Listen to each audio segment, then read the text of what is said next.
Mary, Mother of Jesus, be our companion this night. Give us strength when we are afraid, and give us courage to face the future.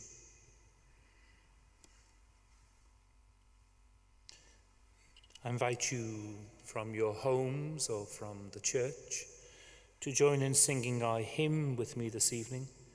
It's one which we all know. As I kneel before you. As I kneel before you, as I bow my head in prayer, take this day, make it yours, and fill me with your love.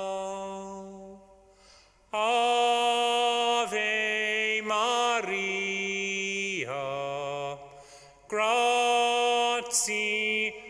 plena, Dominus tecum, benedicta tu. All I have I give you, every dream and wish are yours. Mother of Christ, Mother of mine, present them to my Lord. Ave Maria, gratia plena, Dominus tecum, benedicta tu.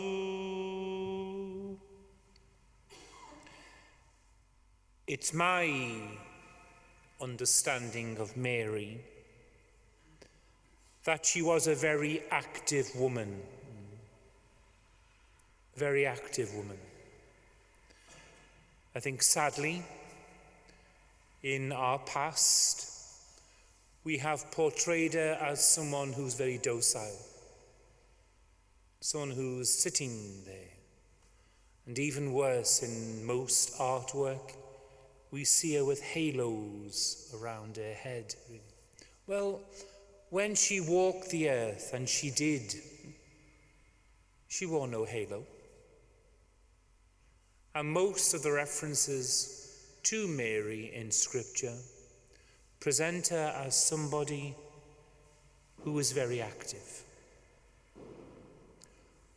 From the moment the angel appeared to Mary and asked her to be the mother of God, St. Luke tells us that she set out and went as quickly as she could to visit with Elizabeth.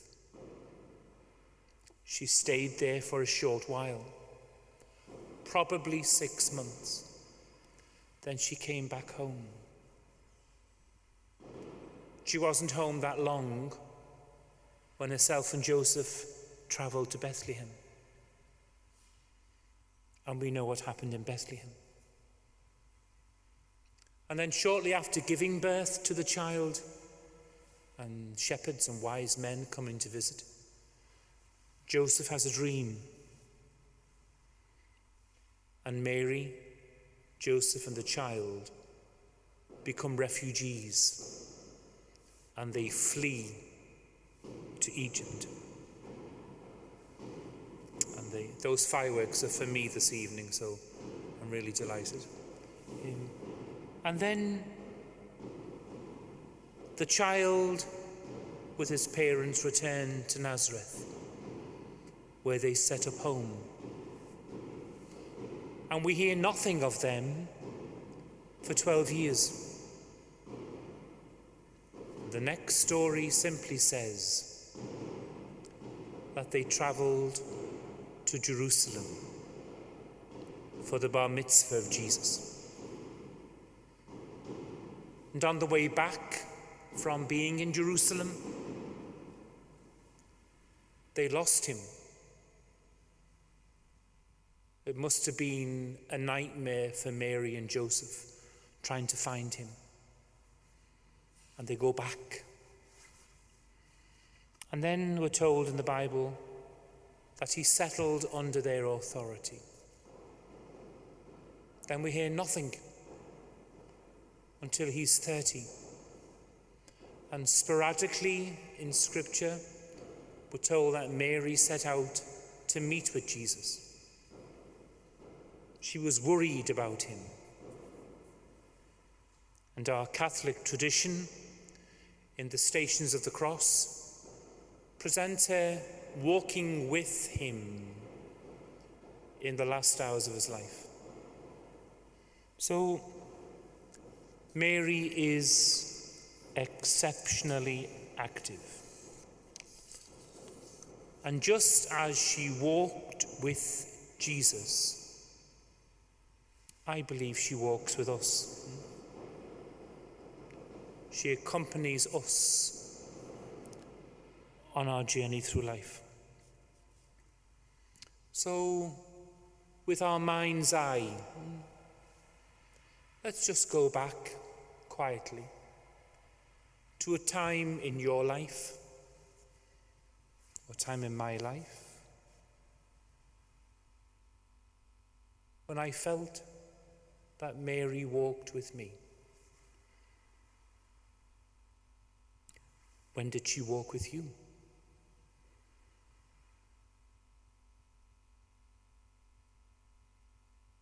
Mary walks with us on our journey.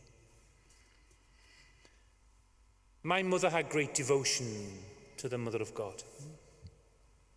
She'd often say that there's nothing that you'll be asked to do that Mary won't give you the courage to do. So from a young child, I've been brought up always to believe that she walks with us, and she does.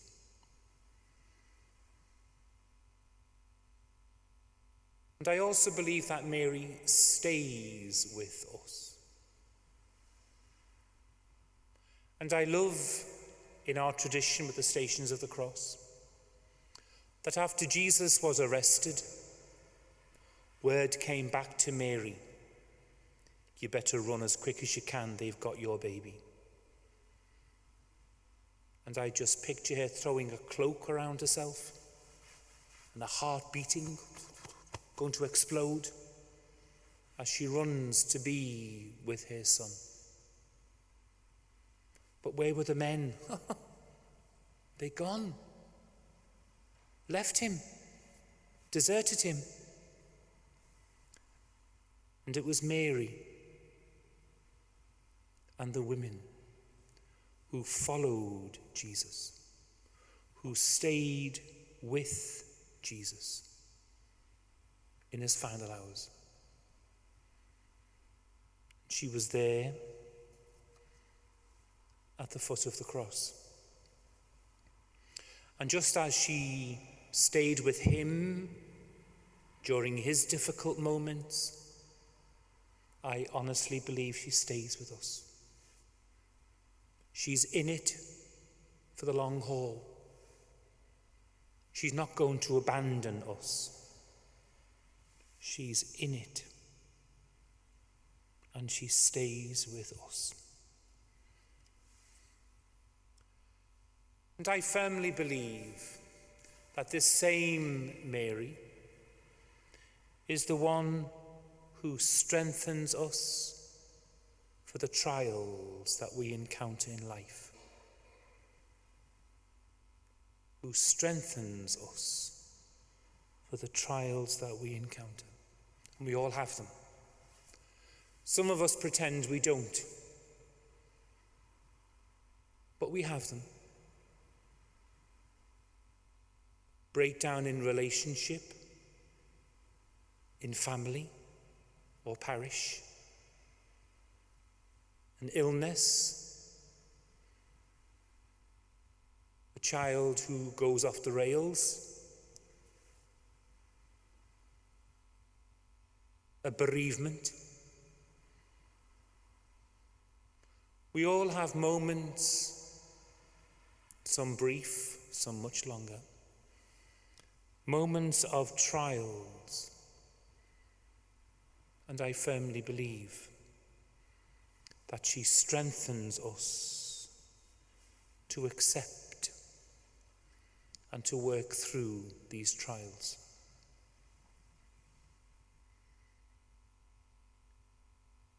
And just as she walked with Jesus and never left him, she saw him take his last breath on Calvary. She heard him say, "It is accomplished." She saw him bow his head. Just as she stayed with him, so too she stays with us. She walks with us, and she never leaves us.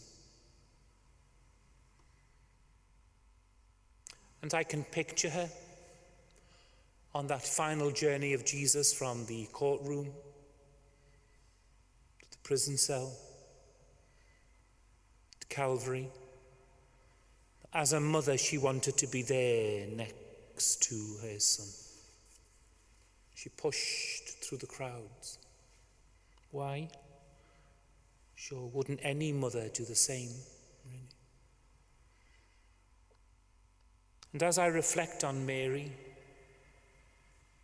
walking with us in moments of difficulty,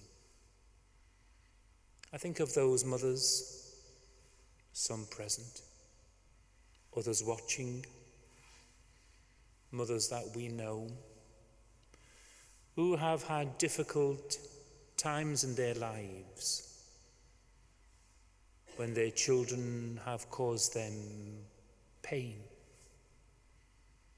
And all you can do as a parent is be there. What I think is lovely in the encounter with Mary and Jesus on the way to Calvary is that traditionally, as we walk the stations of the cross, Mary says nothing. Nothing. Jesus speaks to the women. Mary says nothing. Why? Well, I believe it's enough for Mary just to be there. The fact that his mother is beside him brings so much comfort to Jesus. Just as she was beside him, she is also beside us this evening.